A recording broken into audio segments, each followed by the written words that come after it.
guys, and welcome to another episode of The Seventh Aspect. My name is Siggy, and I am joined by Gary.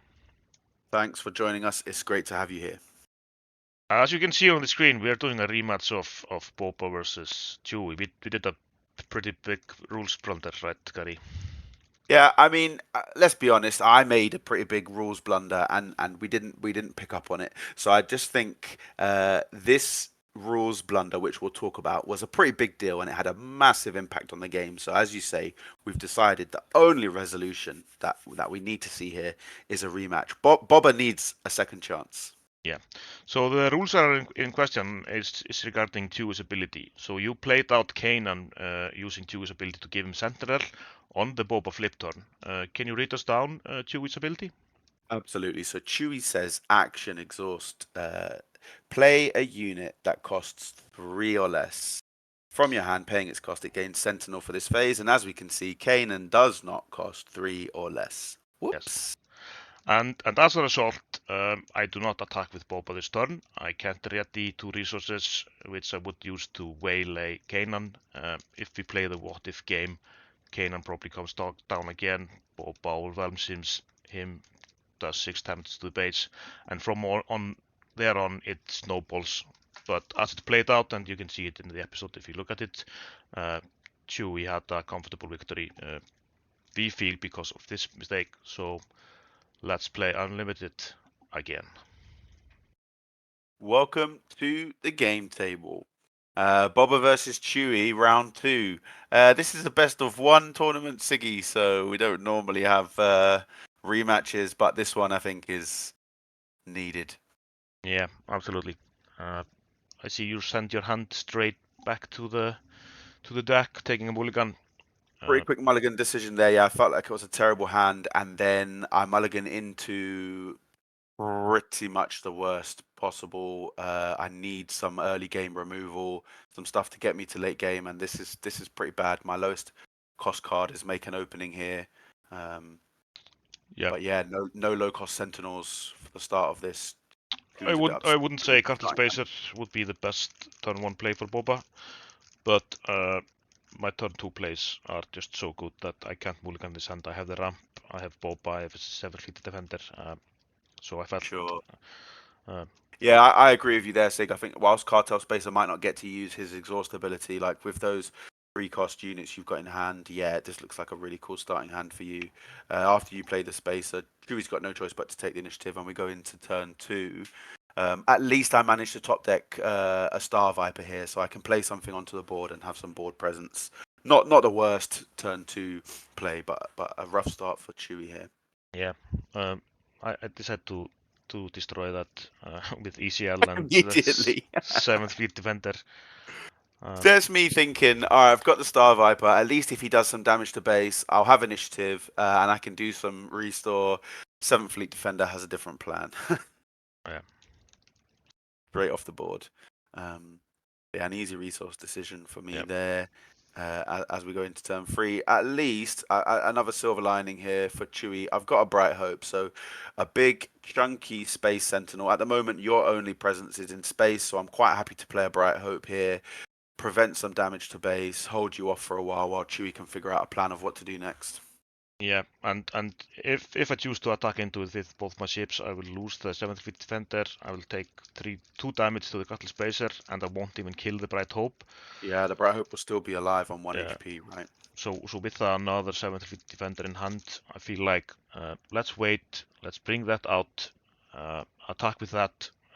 It survives because of the shield, and take it from there. So you choose not to even attack that turn, So yeah, I choose not to attack.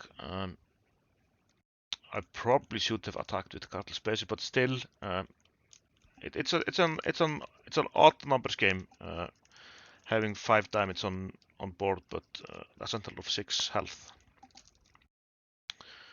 And I see that you decided to resource a Viper probe droid there, Siggy. You're not interested in seeing what's in my hand, or you just got bigger ideas in mind? it was either that or the Cuttle Spacer, and now I'm thinking if I put down a Cuttle Spacer, I can run Cuttle Spacer 3 times into your Bright Hope, and it doesn't kill the first 2. So I feel like that's my solution to the Bright Hope in the Space Arena. Very good. Yes, That's why the Viper Blood went away. sounds strong. Yeah. And also with more options, like you've got a 7th Fleet Defender, so if you're playing a Spacer and Boba Fett, you've got options to play those guys for Yeah. 3 cost as well, Yeah. whilst you exhaust the Bright Hope. And there is a super sad, super lazy technician on the ground unit that can't die. I mean, with this Chewie, right? The whole point of Chewie is he plays these small Sentinels to get to the stage of the game where he can bring out his leader unit. So a super laser tech should have loads of options of things to kill himself against, but he's disappointed to see an empty ground arena ahead of him. Yep. I think at this stage I'm reeling a bit from that mulligan and not having many options, but I managed to top deck a U-wing here, so at least next turn I'll be able to play a U-wing, hopefully get a more dominant board position, and an echo based defender will help me get there. I think with some sentinel in ground, so I'm not disappointed to see that. I feel like that's a decent option here. Yeah. Also, we had a pretty strange Boba flip turn because nothing left play on your end, so he can't do his things where he readies resources. His resource stuff, yeah. But I mean, even with my Space Sentinel, Ground Sentinel about to come out, your board position here is looking quite dominant. Chewie's a bit upset about this. Yeah, and It's going to take a lot for him to come back yeah, here, I think. I feel that I was thinking, should I run the super list technician into your guy just to get a resource, but I feel like I don't really need it with Boba's ability because now units have left the board.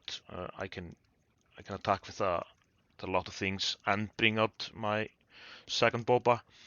And, For and sure. and So, now the so this, dominance on the board is just massive. I've already put 15 damage on your base, and I have more than yeah. 15 damage possible on the board. And I remember Which talking about this during the game, Siggy. So at this stage, I've got a U-wing reinforcement. I've got a home one, but I think we've already agreed. Like at this stage, it's pretty much done just because of this board dominance. I wish there was a super laser blast for Chewie, but it doesn't exist. yes, yeah, and we've also talked about we talked about it in the episode where we first played this match that Boba has to have a lot of damage on Chewie before he comes out, and this is just too much for Chewie. Even if he comes out this turn, I've got 8 damage, 7 damage just in space. I can probably just kill Chewie if I want to. And even though your U-wing reinforcement brings a sentinel to board, I have an answer in hand in the overwhelming barrage. Absolutely. So Chewie used the U-wing there. It was his only real option. But even playing the U-wing, I knew that there were no real options in the deck to be able to come back from such this position.